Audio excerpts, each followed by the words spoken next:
Muy buenas noches a todos. Son bienvenidos a esta serie que indudablemente va a ser muy edificante para todos nosotros, el santuario, la sombra de la cruz. Y antes de que sigamos adelante e iniciemos nuestro tema de hoy, pues nada más conveniente que pedir la dirección de Dios. Así que les invito en donde estén a asumir una actitud reverente para la oración. Padre nuestro que estás en los cielos, tu nombre y tu persona sean santificados por siempre. Muchas gracias por esta oportunidad de poder abrir tu palabra y estudiar acerca de esta doctrina tan fundamental, tan importante como es el santuario. Pedimos, Espíritu de Dios, nos acompañes aquellos que estamos en este momento dispuestos a escuchar tu palabra, nos dé sabiduría, nos permita retener estos conocimientos y nos ayudes a crecer espiritualmente. Quédate pues con cada uno de nosotros. Lo suplicamos en el nombre bendito, santo, glorioso del Señor Jesucristo. Amén. El tema del día de hoy es justamente los 7 propósitos para construir un santuario. Los 7 motivos que Dios tuvo para ordenar de que se construyera un santuario. No olvidemos nuestro versículo estelar con el que casi siempre comenzamos nuestra serie, Éxodo 25:8, la orden de Dios y el motivo central, principal, y harán un santuario para mí y habitaré en medio de ellos, conforme a todo lo que yo te muestre. El diseño del tabernáculo y el diseño de todos sus utensilios, así lo haréis. Harán un santuario para mí y habitaré en medio de ellos. Así que este santuario no era para Moisés, no era tanto para el pueblo de Israel, era para Dios mismo, con el fin de que él pudiera morar personalmente con ellos. Increíble, impresionante, porque esto nos recuerda justamente el propósito inicial que Dios tuvo en el Edén, de morar con los seres humanos. Pero por el pecado se echó todo a perder. Entonces veamos justamente lo anunciado, los propósitos con los que fue construido el santuario terrenal. Hemos elegido para este tema 7 propósitos principales. Podríamos encontrar posiblemente un número mayor, pero vamos a sintetizarlos en 7. Número 1, servir como figura y sombra del santuario celestial. El santuario terrenal, que era una figura y sombra, como dice Hebreos 8:5 y Éxodo 25:40, figura y sombra del santuario o templo celestial, como lo confirma Hebreos 8:2, fue construido con el propósito de que a través de las cosas visibles y temporales, o sea, terrenales, el santuario terrenal, pudiéramos comprender las cosas invisibles y eternas, o sea, las del santuario celestial, que es un edificio real. Algunos suponen que el santuario celestial es algo muy espiritual. No, a nuestros ojos físicos es real. ¿Por qué? Porque Daniel lo vio así, porque Juan, el discípulo amado en Apocalipsis, lo vio así, real, es tangible. Así que no es nada espiritual, invisible, no. Entonces, este propósito era justamente para tener una idea del santuario celestial. Está escrito que Dios no habita en templos hechos por manos humanas. Eso es lo que nos dice Hechos 7, 48 y 49. Si bien el Altísimo no habita en templos hechos de mano, como el profeta dice, el cielo es mi trono y la tierra es el estrado de mis pies, ¿qué casa me edificaréis? Dice el Señor, ¿o cuál es el lugar de mi reposo? Si bien es cierto, como dice este texto, que Dios no habita en santuarios o templos hechos por la mano de los hombres, Dios, en su misericordia y compadecido de la debilidad del pueblo de Israel, Dios le dio una representación en miniatura de su morada en el cielo. Entonces, este santuario terrenal tenía como propósito enseñarnos o darnos una idea de cómo es la morada de Dios en el cielo, cómo es su santuario celestial. Por eso, el santuario terrenal fue construido con el propósito de que sobre el propiciatorio, la figura que ustedes ven ahí, que es la tapa del arca, ya hablaremos de eso en un futuro, la tapa del arca se llama propiciatorio y tenía dos ángeles esculpidos en oro, símbolo del trono de Dios. Entonces, fue construido con ese propósito de que sobre el propiciatorio y de entre los querubines, ahí en la mitad, se manifestara en forma visible la presencia divina o lo que llama la Biblia la Shekinah o Shekinah. Es ahí donde Moisés se comunicaba personalmente con Dios y recibía todas las instrucciones. O sea que ahí estaba la presencia de Dios. Dice entonces Éxodo 25, 21 y 22, pondrás el propiciatorio encima del arca y en el arca pondrás el testimonio que yo te daré, o sea, los 10 mandamientos. Y de allí me declararé a ti y hablaré contigo sobre el propiciatorio de entre los querubines que están sobre el arca del testimonio, todo lo que yo te mandare para los hijos de Israel. Entonces, ese propósito es impresionante, tener ahí mismo la presencia de Dios. Qué misericordia, qué maravilloso el Señor con Israel. Ahora bien, el santuario era el lugar en donde se manifestaba la gloria de Dios. Nos dice Éxodo 40, 34, entonces una nube cubrió el tabernáculo de reunión y la gloria de Jehová llenó el tabernáculo. Se manifestó plenamente ahí.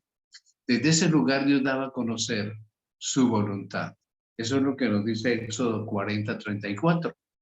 Y a la letra reza, a la puerta del tabernáculo del testimonio o delante de Jehová en el cual me concertaré con vosotros para hablaros allí y allí testificaré de mí a los hijos de Israel y el lugar será santificado con mi gloria.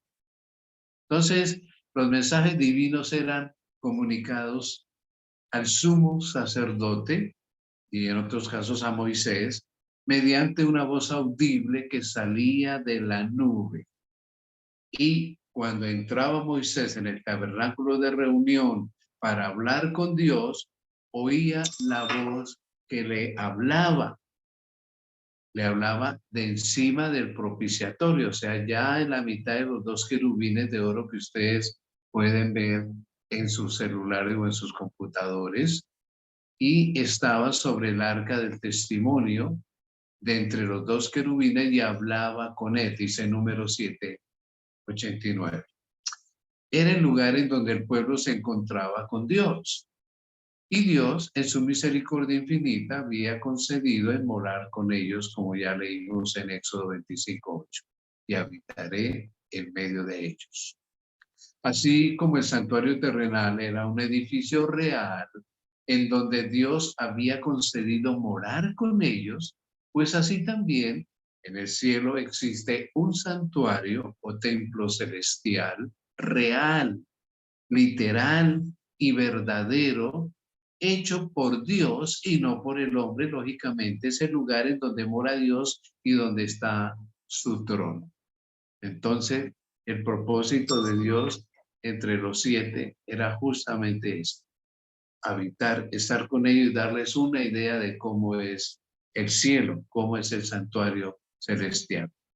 Pablo, el apóstol, agrega en el libro de Hebreos su capítulo 8 y verso 1 y dice lo siguiente: ahora bien, el punto principal de lo que venimos diciendo es que tenemos tal sumo sacerdote, Cristo, el cual se sentó a la diestra del trono de la majestad en los cielos, y a donde debemos y podemos acercarnos confiadamente a ese trono de la gracia para nosotros poder ser perdonados y aceptados. Entonces, Cristo se sentó a la diestra del trono de la majestad en los cielos.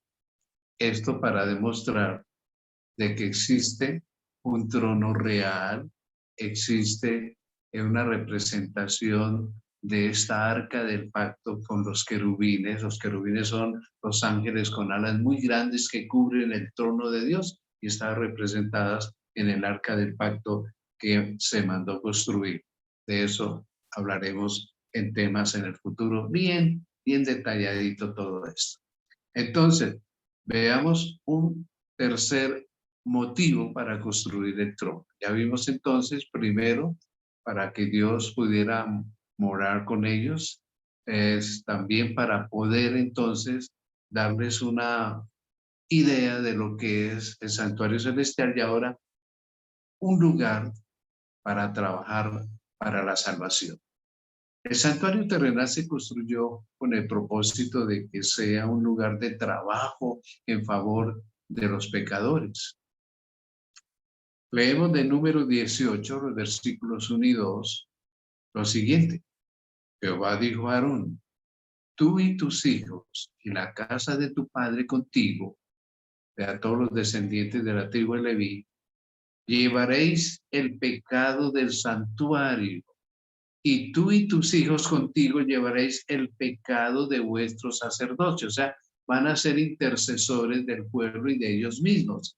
Y a tus hermanos también, la tribu de Leví, la tribu de tu padre, haz que se acerquen a ti y se junten contigo y te servirán, te servirán. Y tú y tus hijos contigo serviréis delante del tabernáculo del testimonio. Entonces, el santuario va a ser un lugar de servicio, de trabajo para salvación y perdón. El santuario terrenal como casa era una sombra del santuario celestial, como ya hemos enfatizado, que es también una casa literal y real en el cielo. El santuario terrenal como casa era un lugar de trabajo, mucho trabajo. Y en ese aspecto el santuario terrenal era también una sombra de lo celestial.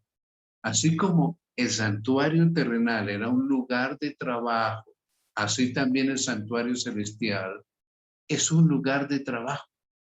Por eso Hebreos 8:2, la inspiración a través de Pablo dice: ministro, hablando de Cristo, ministro del santuario.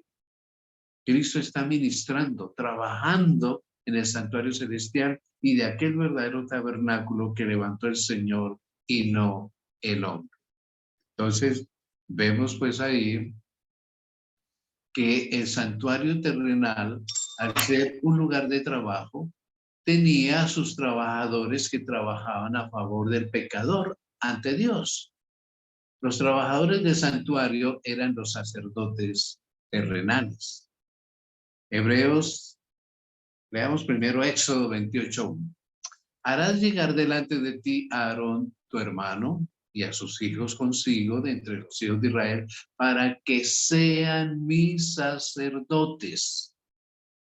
Aarón y a Nadab, Abiú, Eleazar e Itamar, hijos de Aarón. Esos eran los sacerdotes.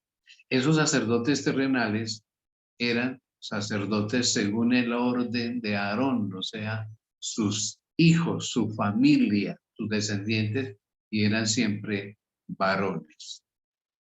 Algunas personas me preguntan: ¿y por qué no mujeres? Es un contexto histórico, social de esos tiempos, donde la mujer no ocupaba el mismo valor ni el mismo puesto del varón. ¿Por qué Dios permitió esto así? No sabemos. Entonces, esos sacerdotes terrenales tenían que ser de la familia o de la tribu de Leví, y se escogió a Aarón como el sumo sacerdote, y sus hijos, de hecho, eran sacerdotes. Los sacerdotes terrenales entonces representaban al verdadero sacerdote celestial, que es nuestro Señor Jesucristo. Hebreos 4:14 nos dice: por tanto, teniendo un gran sumo sacerdote, Cristo, que traspasó los cielos, Jesús, el Hijo de Dios, retengamos nuestra profesión, nuestro cristianismo, nuestra fe. Si Él es el sumo sacerdote, hombre, ¿qué más deseamos? ¿O a quién más deseamos que sea nuestro intercesor? ¿Quién más que Jesús, nuestro Salvador y nuestro Dios?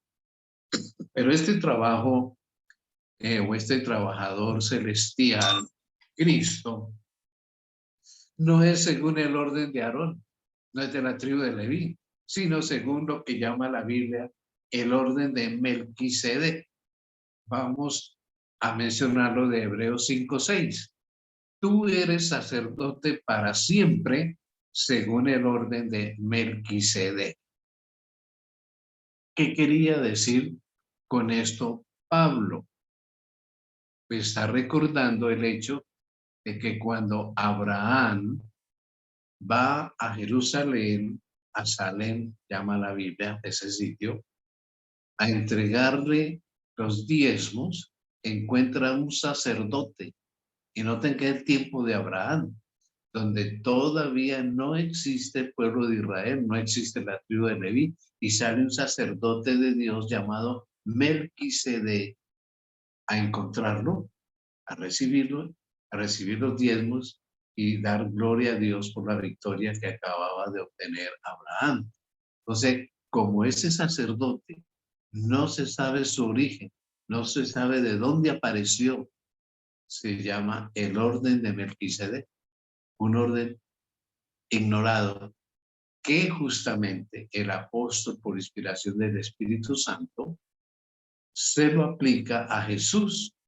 Y por eso dice que Jesús es según el orden de Melquisedec. O sea, no es de ninguna tribu, no es de ningún orden humano. Cristo es justamente del orden del sumo sacerdote celestial. Por lo tanto, el santuario celestial tiene un verdadero, genuino, único trabajador, si es que podemos llamarlo así, que en este momento está trabajando a tu favor y al mío, en favor de nosotros, porque es intercesor, y ya como veremos en un futuro, después de 1844, es también nuestro juez y nuestro abogado.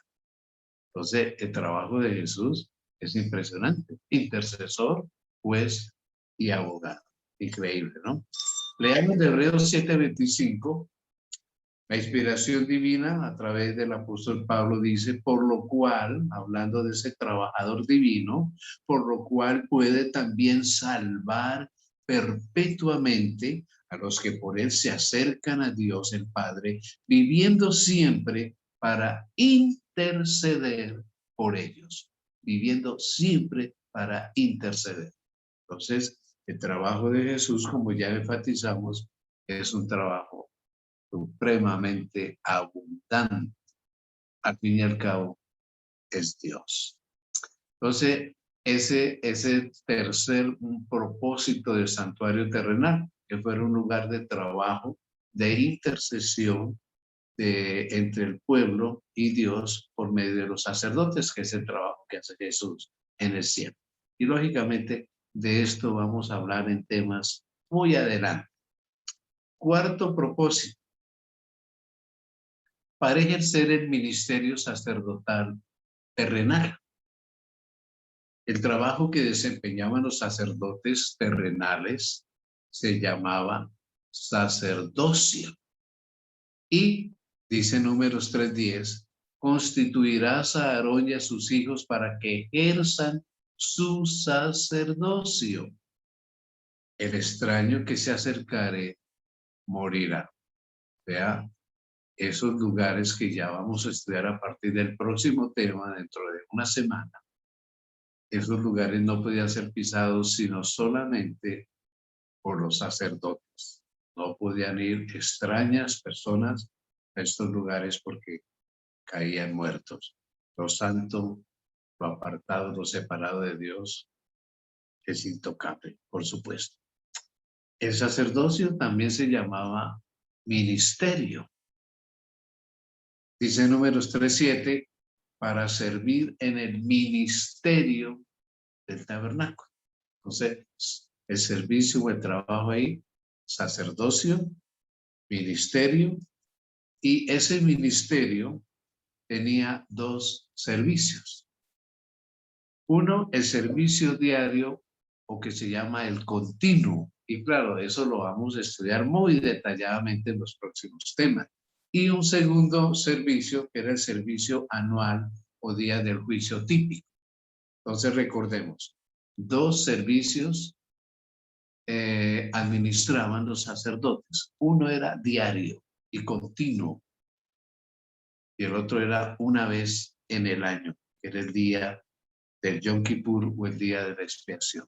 No se preocupen por ahora de saber detalles de estos servicios, del servicio diario y del servicio anual. Eso lo vamos a estudiar muy detalladamente en un futuro. Así que por ahora es para mostrar que el santuario, uno de sus propósitos que tenía era que los sacerdotes pudieran desarrollar un ministerio y un sacerdocio de intercesión. Esos servicios eran realizados a favor del pecador. Ese ministerio sacerdotal terrenal con sus dos servicios era una mera sombra, eran un bosquejo, una representación del verdadero sacerdocio o ministerio sacerdotal celestial de Cristo y de sus dos servicios.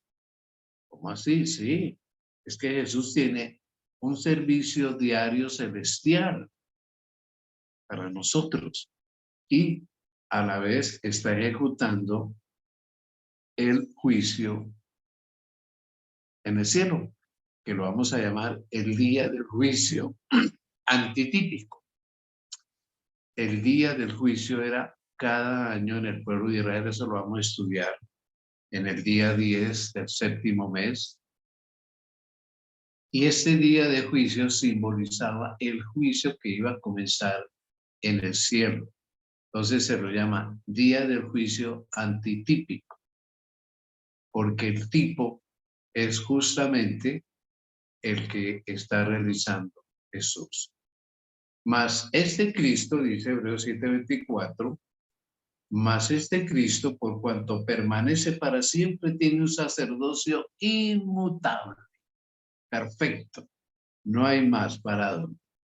Y el propósito del ministerio sacerdotal terrenal era hacernos comprender justamente el ministerio sacerdotal de Cristo y sus servicios, y en el santuario terrenal había el servicio diario. Comentémoslo un poquito antes de llegar a ese tema en el cual vamos a desglosarlo bien detenidamente. Veamos en Éxodo 29, sus versículos 38 al 42, los cuales rezan en la siguiente manera. Esto es lo que ofrecerás sobre el altar: 2 corderos de un año, cada día continuamente. ¿Cómo así continuamente? Sí, ofrecerás uno de los corderos por la mañana y el otro cordero lo ofrecerás a la caída de la tarde, al atardecer.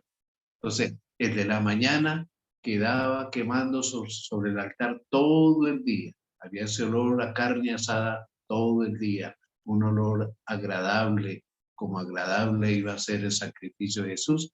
Y el otro, el del atardecer, pues ardía, se asaba toda la noche. Así que era para simbolizar la intercesión y el trabajo de salvación de Jesús las 24 horas. Eso se llama el continuo. Ya hablaremos de eso. Además, sigue diciendo la instrucción del Señor, Además, con cada cordero, una décima parte de un efa de flor de harina amasada con la cuarta parte de un hin de aceite de olivas machacadas, y para la libación, la cuarta parte de un hin de vino. Así que el cordero solito llevaba una ofrenda. Y esta ofrenda dice la décima parte de un efa de flor de harina. El efa era aproximadamente unos 22 kilos, quiere decir que era unos 2,5 kilos, unas 5 libras de harina, siempre bastante, y era amasada con la cuarta parte de un hin de aceite. El aceite era más o menos unos 6,5 litros. Entonces la cuarta parte, pues ya pueden imaginarse, serían casi como 1,5 litros por ahí de aceite de olivas machacadas. Y para la libación, o sea, derramar, ya hablaremos de esas cosas en un futuro, derramar alrededor del altar la cuarta parte de un hin de vino, sea más o menos también un 1,5 litros de aceite de olivas. En un futuro explicaremos qué significaba todo esto, cómo se hacía en detalle, etcétera. Y sigue diciendo la instrucción del Señor: y ofrecerás el otro cordero a la caída de la tarde, haciendo conforme a la ofrenda de la mañana y conforme a su libación en olor grato, ofrenda encendida a Jehová. Esto será el holocausto continuo, de eso habla Daniel, por vuestras generaciones a la puerta del tabernáculo de reunión delante de Jehová, en el cual me reuniré con vosotros para hablaros allí. Entonces, nótese, había trabajo impresionante allá en el santuario, el trabajo de los sacerdotes. También hoy en el santuario celestial hay un servicio diario que se está realizando. Romanos 3:24 nos informa diciendo: siendo justificados gratuitamente, perdonados por su gracia, sin merecerlo, mediante la redención que es en Cristo Jesús. Y ese es un trabajo, un servicio diario. En cualquier momento el pecador se arrepiente, acepta a Jesús como su Salvador personal y de inmediato es atendido por nuestro sumo sacerdote celestial. En el santuario terrenal, como ya lo mencionamos, había un día de juicio. También en el cielo hay un juicio que se está llevando a efecto hoy. Apocalipsis 14:7, que es el mensaje del primer ángel, parte de ese mensaje, dice: diciendo a gran voz, temed a Dios y dadle gloria, porque la hora de su juicio ha llegado, y adorad a aquel que hizo el cielo y la tierra, el mar y las fuentes de las aguas. Su juicio ha llegado. Este mensaje del primer ángel comenzó a predicarse en 1844. Y vamos a hacer aquí un window, una ventanita, un paréntesis. El libro de Apocalipsis pudiera llamarse el libro de los ángeles. Más de 70 veces se mencionan ángeles, pero no todo el tiempo son ángeles como los conocemos. Algunas veces el Espíritu Santo, como en el capítulo 7, donde dice que 4 ángeles están en los 4 ángulos reteniendo los vientos, es el Espíritu Santo. En el caso de los 3 ángeles de Apocalipsis 14, es el remanente adventista el que predica estos mensajes. Entonces, están simbolizados con ángeles. La hora de su juicio ha llegado. La única iglesia en el mundo cristiano predica que ya el juicio ha llegado de la iglesia adventista. ¿Y cómo lo sabemos? Justamente por el estudio del santuario. Ya lo veremos. Cuando estudiemos las fiestas judías, cuando estudiemos el Yom Kippur, ahí vamos a entender esto al dedillo. quiero anticiparles lo siguiente. Esto es tan hermoso, esto es tan profundo, tan abarcante, que personalmente he dado semanas de oración, 7, 8 temas, solo hablando del día del juicio, del Yom Kippur, del día de la expiación. ¿Cómo será de amplio este tema y esta doctrina? Ya se pueden imaginar. Pues bien, entonces, el santuario terrenal aquí también simbolizaba lo del juicio en el cielo. Un quinto propósito para haber construido el santuario, para presentar ofrendas y sacrificios. Los sacerdotes terrenales trabajaban primero en el atrio del santuario. Ya veremos en el próximo tema, dentro de una semana, que vamos a empezar a estudiar sobre las partes del santuario, sobre el atrio. Y en segundo lugar, ellos trabajaban en el santuario propiamente dicho, con ofrendas y sacrificios por los pecados del pueblo. El trabajo que el sacerdote realizaba en el atrio era de sacrificar a los corderos, becerros, cabritos, etc. Ya de eso hablaremos en un futuro. Y estos se sacrificaban por los pecados del pueblo. En otras palabras, el pecador venía, ponía su mano sobre la víctima, que dependía esa víctima a su nivel económico, a nivel socioeconómico.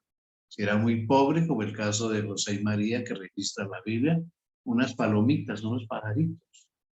Si ya era más o menos del común del pueblo, un cordero, un cabrito, si era rico, un becerro o un buey, y sobre ese animal se confesaba el pecado y se degollaba, recogía la sangre.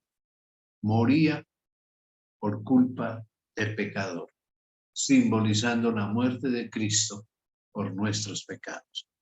Entonces, esos animales eran sacrificados con el propósito de que derraman sangre, sangre que era un medio que le habilitaba al sacerdote a entrar al santuario, o sea, al lugar santo.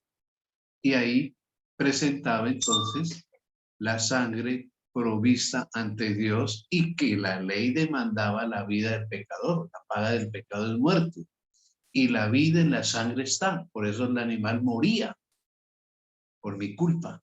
Entonces, como vamos a estudiar más adelante, dentro del santuario, el lugar santo, esto lo vamos a ver en el próximo tema, hay una cortina que separaba ese lugar santo de otro lugar más adentro que se llama el Santísimo. Entonces, sobre esa cortina, con el tazón de oro, con la sangre del animalito, el sacerdote salpicaba 7 veces y quedaba la mancha de sangre ahí. El pecado mío, ahí registrado en esa cortina, por un año. Ya estudiaremos de esas cosas. Entonces, el trabajo del sacerdote dentro del santuario era el de presentar esa sangre ante Dios, y más adentro iban a estar los 10 mandamientos, que dice la palabra: la paga del pecado es muerte, y el pecado es transgresión de la ley, quien transgrede la ley debe morir, la víctima moría, y hay ¡tin!, una representación de su muerte, las salpicaduras de sangre. La sangre era presentada para que el pecador recibiera el perdón de su pecado confesado, según se registra en Levítico 4, 5, 6 y 20. Entonces, son símbolos del perdón que el cielo otorga. Asimismo, los sacerdotes presentaban dentro del santuario por los pecadores arrepentidos el incienso, a fin de que Dios los acepte, según Éxodo 37 y 8, y eso lo vamos a estudiar. Y el incienso era algo especialísimo. Ustedes se van a asombrar de saber los componentes de este incienso y lo que significa. Tanto los animales sacrificados, la sangre provista, el incienso, todos eran símbolo de Cristo. Por eso es que es tan importante y tan abarcante este estudio del santuario. Así que el trabajo que los sacerdotes realizaban en el atrio era un símbolo de la obra de Cristo en esta tierra. El evangelio en símbolos. Esto era como un audiovisual, llamémoslo así, para ellos en el Antiguo Testamento, que todavía no conocían al Mesías, había la promesa. Entonces, para que ellos tuvieran una idea del plan de salvación, Dios entonces mandó construir este santuario muy meticulosamente, como vamos a estudiarlo más adelante. El incienso era un símbolo de la vida de obediencia perfecta y perpetua a la ley de Dios, y que Cristo justamente vivió esa obediencia en esta tierra.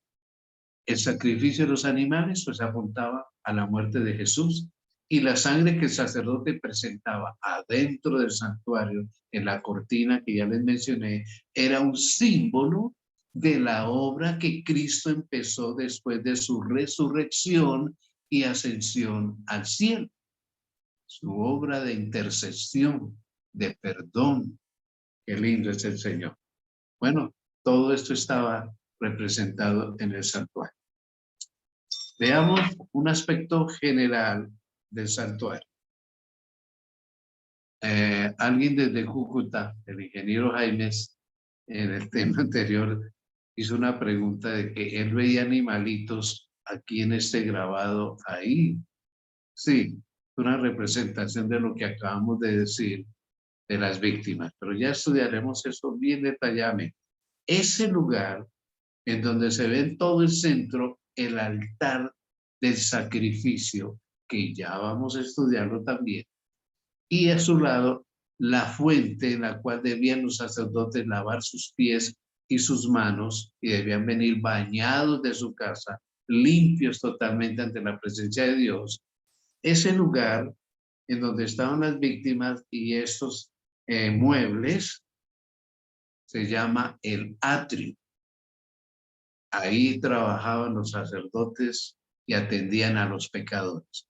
Ellos entraban por una puerta que se ve ahí en la mitad, esa era la entrada, y no podían pasar del atrio, o sea, no podían entrar al tabernáculo ningún personaje del pueblo, solamente los sacerdotes. Ahora bien, el territorio de todo el tabernáculo estaba separado por un cortinaje que estudiaremos, y la carpa propiamente llamada el tabernáculo, en donde está el lugar santo y santísimo y otros muebles de muchos símbolos.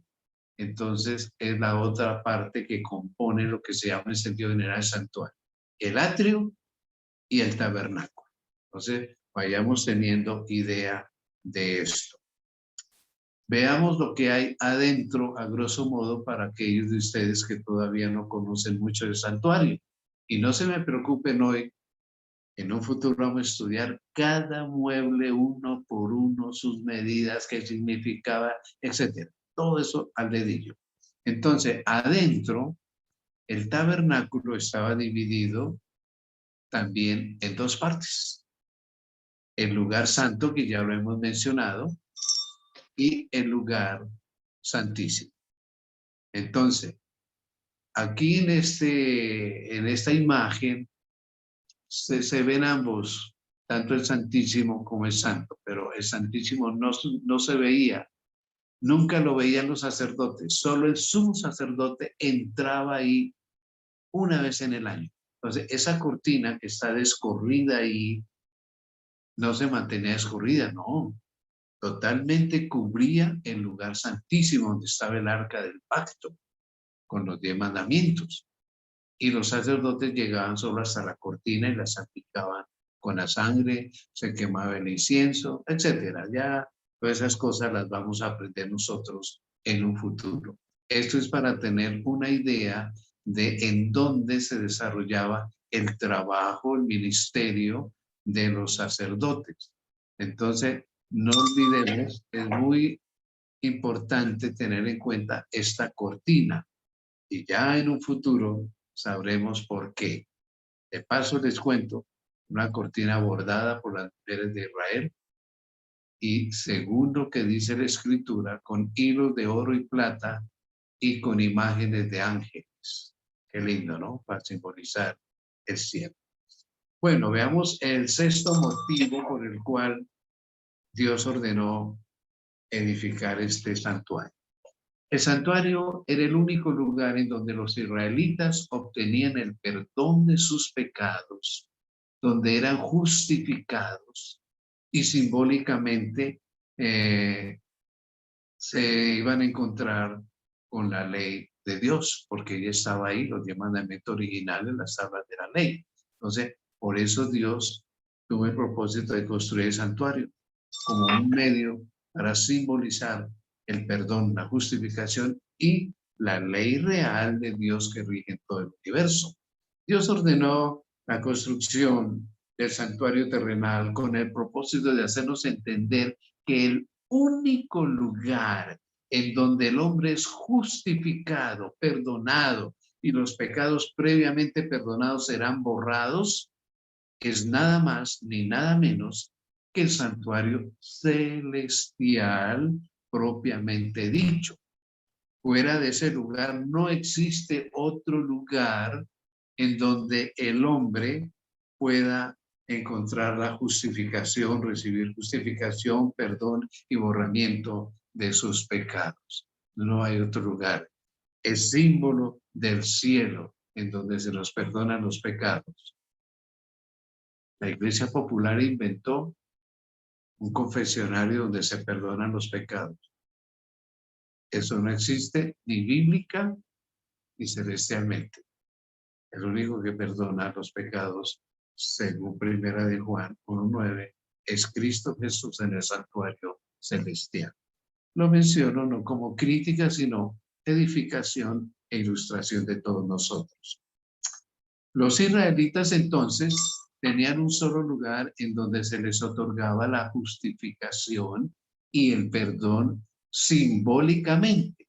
Ese lugar era el santuario terrenal propiamente dicho, que ya lo vimos en imágenes, porque en el santuario estaba la ley de Dios que los israelitas habían transgredido. Vamos a leer de Levítico capítulo 4, versículos 13 y 14.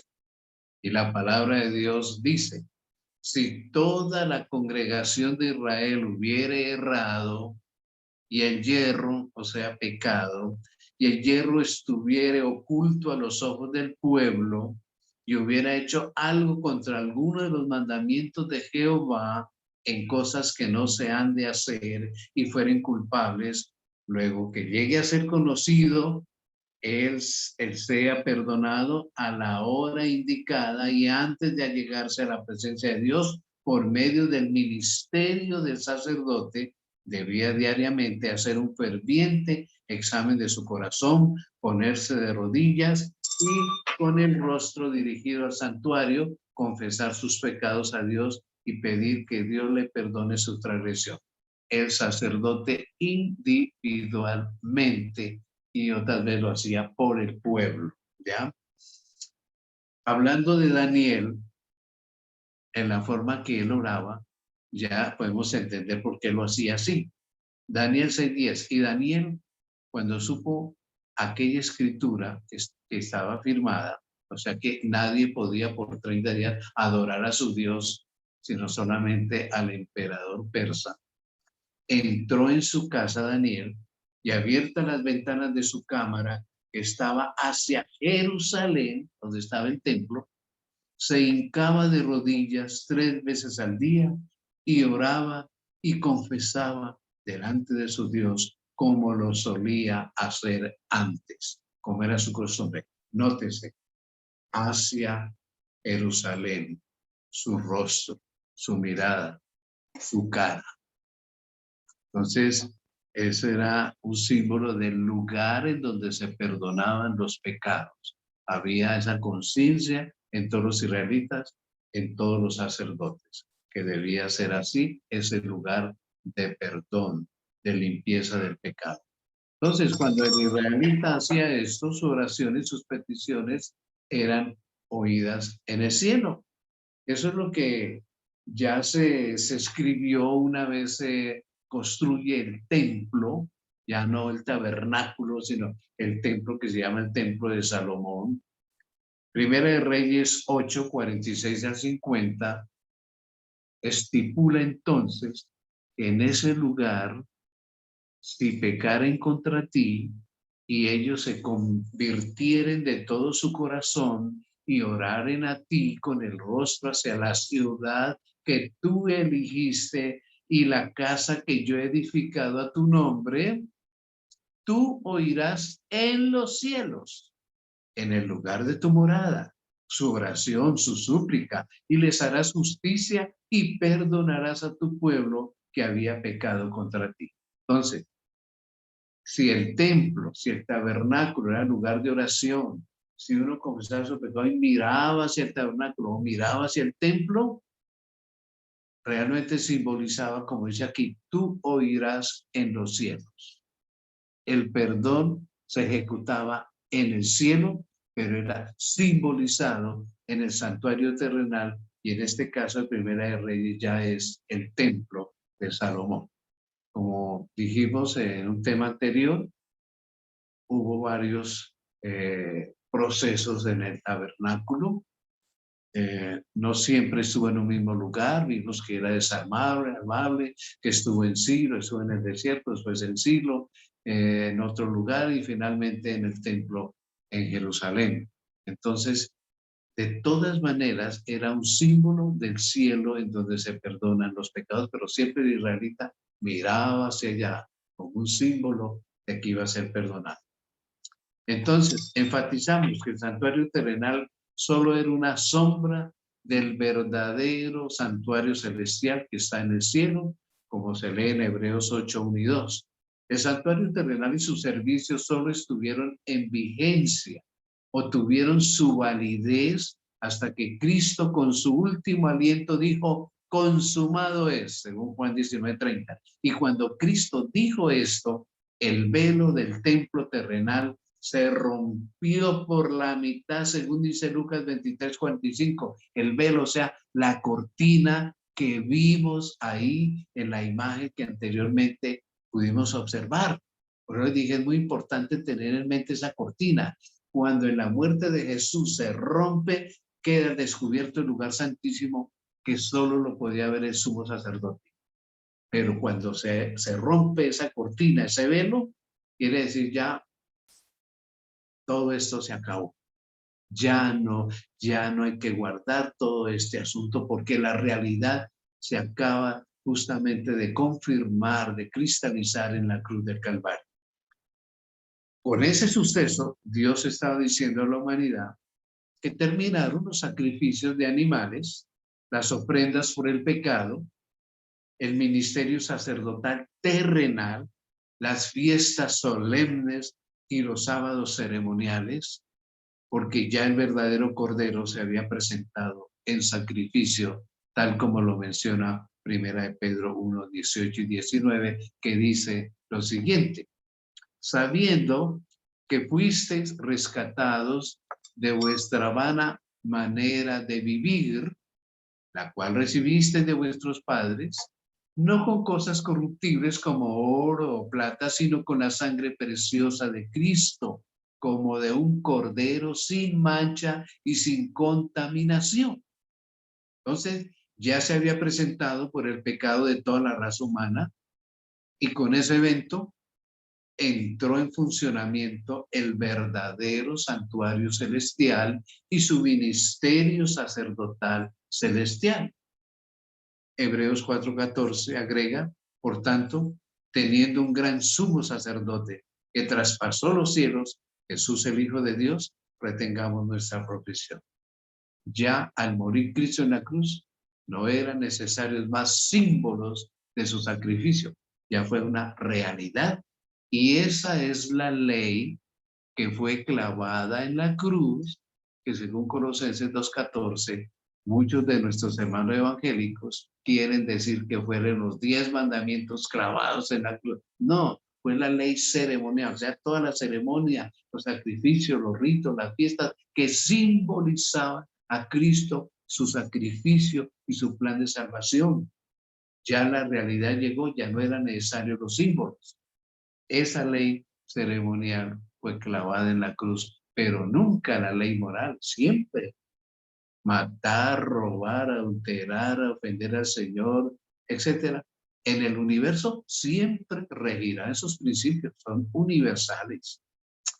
Por tanto, entonces, el verdadero lugar en donde el hombre caído en el pecado ahora es justificado y perdonado, y donde sus pecados previamente perdonados serán borrados, es como la cortina que era cambiada cada año, es el santuario celestial que no está en esta tierra, sino fuera de este planeta Tierra en el cielo. Nos dice Hebreos 8, 1 y 2. Ahora bien, el punto principal de lo que venimos diciendo es que tenemos tal sumo sacerdote, el cual se sentó a la diestra del trono de la majestad en los cielos, ministro del santuario y de aquel verdadero tabernáculo que levantó el Señor y no el hombre.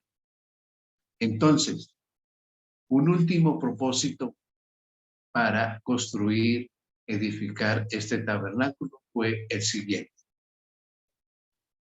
El santuario terrenal era el centro, iba a ser el centro en donde se iban a celebrar las 3 fiestas solemnes y los 7 sábados ceremoniales. Este es otro punto que vamos a estudiar en un futuro, donde habla de que ya no hay más sábados para observar, y está hablando de los sábados ceremoniales, sino de los sábados de los 10 mandamientos. Eso lo vamos a estudiar en un futuro. El santuario terrenal, entonces, fue construido también con este propósito de que fuera ese centro de la celebración de las fiestas anuales que Dios había ordenado a los israelitas.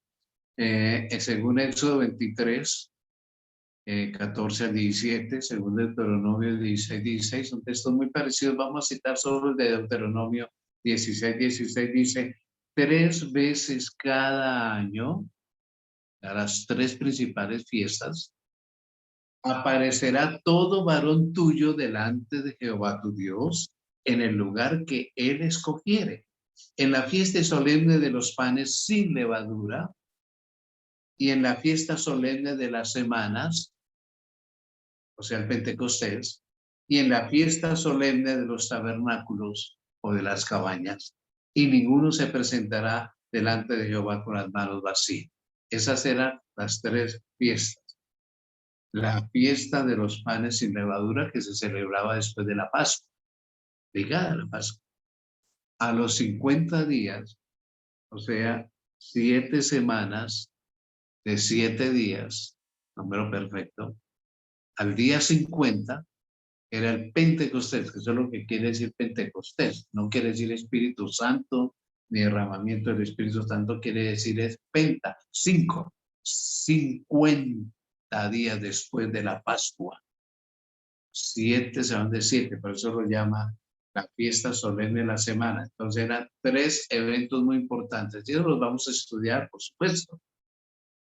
Los panes sin levadura después de la Pascua, el Pentecostés, que comenzaba la cosecha, y el día de la expiación, seguido de la fiesta de los tabernáculos o la fiesta de las cabañas, o sí, tenía esos nombres, tiene 3, 4 nombres que ya lo estudiaremos en un futuro.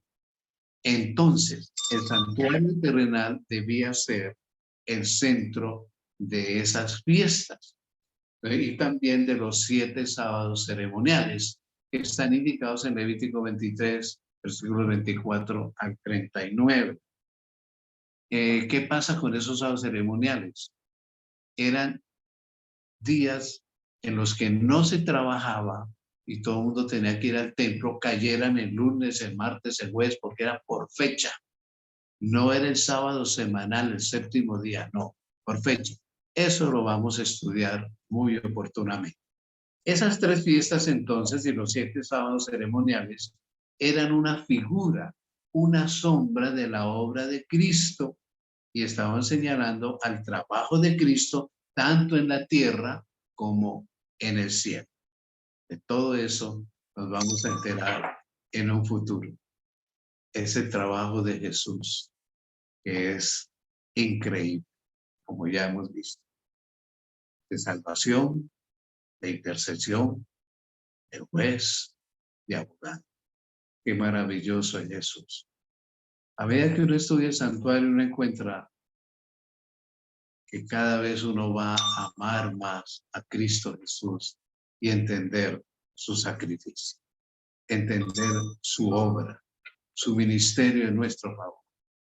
Yo personalmente, y disculpen el testimonio personal, a medida que yo estudio esto, mi corazón es tocado de ver la grandeza del amor de Jesús por nosotros.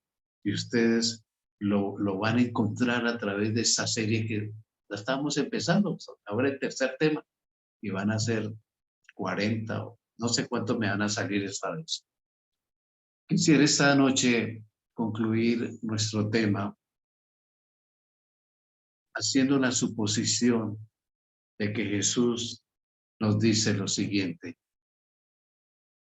el santuario te dirá vez tras vez que con sangre lo escribí, te amo.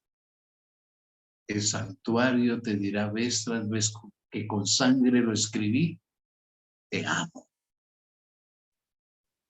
En cada tema que vamos en el futuro a estudiar, se va a resaltar eso, el amor de Jesús. En cada mueble, en cada sacrificio, en cada fiesta, se resalta el amor incomparable de Cristo Jesús. Ya lo verán ustedes. Bien, abramos entonces un espacio para preguntas, inquietudes y aportes de aquellas personas que nos están acompañando esta noche. ¿Alguna pregunta, alguna inquietud, algún aporte?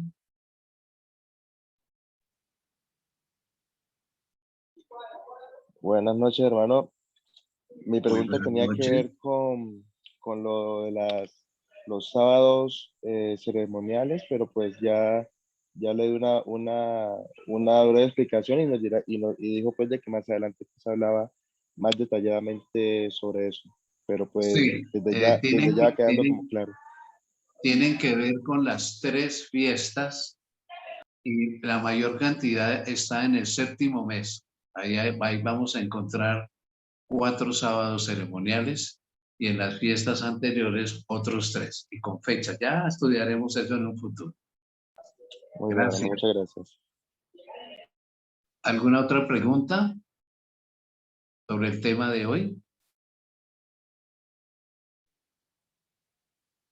Bien, si no hay más preguntas, entonces vamos nosotros a proceder a tener nuestra oración final.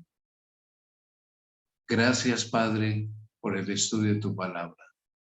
Gracias por este santuario, símbolo de tu amor por nosotros, del amor de Jesús, de su sacrificio, de su trabajo incansable por nosotros.